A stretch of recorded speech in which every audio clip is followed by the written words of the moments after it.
ಇದೊಂದು ಗೂಂಡಾಗಿರಿ ಸರ್ಕಾರ, ಮಾನವೀಯತೆ ಇಲ್ಲ. ಅಲ್ಲಿ ಭಯೋತ್ಪಾದಕರನ್ನ ಅರೆಸ್ಟ್ ಮಾಡುವಂಥ ಯೋಗ್ಯತೆ ಇಲ್ಲ. DJ-ಹಳ್ಳಿ KJ-ಹಳ್ಳಿ ಘಟನೆಯಲ್ಲಿ ಆದಂಥವ್ರಿಗೆ ಅರೆಸ್ಟ್ ಮಾಡಿಲ್ಲ, ಅವ್ರಿಗೆ ಬಿರಿಯಾನಿ ಕೊಡ್ತೀರಾ. ಇಲ್ಲಿ ರಾಮ ಭಕ್ತರನ್ನ ನೀವು ಬಂಧಿಸ್ತೀರಾ ಅಂದರೆ ಹೇಡಿಗಳು ನೀವು. ಒಂದು ರೀತಿ 100% ಪ್ರತಿಭಟನೆಯನ್ನ ನಾವು ಹೇಳಿದ್ರಿ. ಅಟ್ಲೀಸ್ಟ್ ಮನವಿ ಕೊಡೋಕ್ಕಾದ್ರೂ ಬಿಡಿ ಅಂದರೆ ಅದಕ್ಕೂ ಬಿಡ್ತಾ ಇಲ್ಲ ಅವ್ರು ಒಳಗಡೆ, ಪೊಲೀಸ್ ಸ್ಟೇಷನ್ ಒಳಗಡೆ. ನಾವು 3 ದಿನ ಟೈಮ್ ಕೊಟ್ಟಿದ್ದೀರಿ, 3 ದಿನದೊಳಗಡೆ ಆ್ಯಕ್ಷನ್ ತೊಗೊಂಡಿಲ್ಲ ಅಂದರೆ ಅವನ್ನ ಸಸ್ಪೆಂಡ್ ಮಾಡಬೇಕು ಅಂತ ಹೇಳಿದ್ರಿ. ಈಗಲೇ ಅವ್ರನ್ನ ಟ್ರಾನ್ಸ್ಫರ್ ಮಾಡ್ತೀನಿ ಅಂತ ಹೇಳಿದ್ದಾರೆ. ಟ್ರಾನ್ಸ್ಫರ್ ಮಾಡೋದು ಒಂದು ಪ್ರಕ್ರಿಯೆ, ಆದರೆ ಸಸ್ಪೆಂಡ್ ಮಾಡಬೇಕು ಅನ್ನೋದು ನಮ್ಮ ಬೇಡಿಕೆ. ಸಸ್ಪೆಂಡ್ ಮಾಡೋವರೆಗೂ ನಾವು ಹೋರಾಟ ಮಾಡ್ತೀರಿ. ಅವ್ರಿಗೆ ಗಡುವನ್ನು ಕೊಟ್ಟಿದ್ದೀರಿ ನಾವು. ಈ ರಾಜ್ಯದಲ್ಲಿ ಇದು ಮುಂದುವರಿತದೆ. ಇನ್ನು ಹಿಂದೂ ಕಾರ್ಯಕರ್ತನ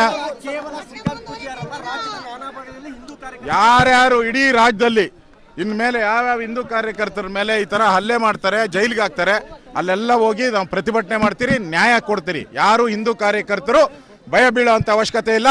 ನಿಮ್ಮ ಜೊತೆ ನಾನಿದ್ದೀನಿ, ಇಡೀ BJP ಇದೆ, ಇಡೀ ಹಿಂದೂ ಸಮುದಾಯ ಇದೆ. ಯಾರು ಭಯ ಬೀಳೋಕ್ಕಾಗಲ್ಲ.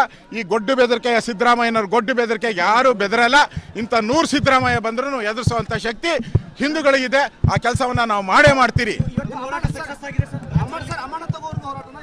ಹೌದು, ಅಮಾನತ್ ಮಾಡೋವರೆಗೂ ನಾವು ಹೋರಾಟವನ್ನು ಮಾಡೇ ಮಾಡ್ತೀರಿ. ಅಮಾನತ ಇಡೀ ರಾಜ್ಯದಲ್ಲಿ ಹೋರಾಟ ಆಗಿದೆ. ಇವತ್ತು ಹುಬ್ಳಿಯಲ್ಲಿ ದೊಡ್ಡ ಹೋರಾಟವನ್ನು ನಾವು ಮಾಡಿದ್ದೀರಿ.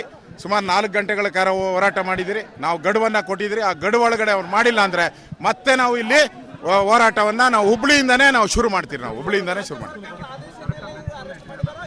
ಎಲ್ಲ ಇದರಲ್ಲಿ ಆ ಇನ್ಸ್ಪೆಕ್ಟ್ರು ಅವ್ರು ಹೇಳೋದನ್ನು ಕೇಳಿ ಮಾಡಿರೋವಂಥದ್ದು. ಸ್ಟ್ಯಾಂಡಿಂಗ್ ಇನ್ಸ್ಟ್ರಕ್ಷನ್ ಅಂತಾರೆ. ಏನು ಕಾನೂನು ಇದೆಯಾ ಸ್ಟ್ಯಾಂಡಿಂಗ್ ಇನ್ಸ್ಟ್ರಕ್ಷನ್ನು? ಯಾವ ಇನ್ಸ್ಟ್ರಕ್ಷನಲ್ಲಿ ಸ್ಟ್ಯಾಂಡಿಂಗ್ ಆರ್ಡರ್ ಇದೆ? ಯಾವುದು ಇಲ್ಲ. 3 ದಿನ ಲೀವ್ ಇದೆ, ಕೋರ್ಟ್ ರಜೆ ಇದೆ ನೋಡ್ಕೊಂಡು ಮಾಡಿದ್ದಾರೆ. ಇದೊಂದು ಸಾಮಾನ್ಯ ಕೇಸು. ಆಲ್ರೆಡಿ ಇದರಲ್ಲಿ ಕೇಸು ಇದ್ದಂಥವ್ರನ್ನೆಲ್ಲ ಬಿಡುಗಡೆ ಔಟ್ ಇದೆ ಅವ್ರಿಗೆ.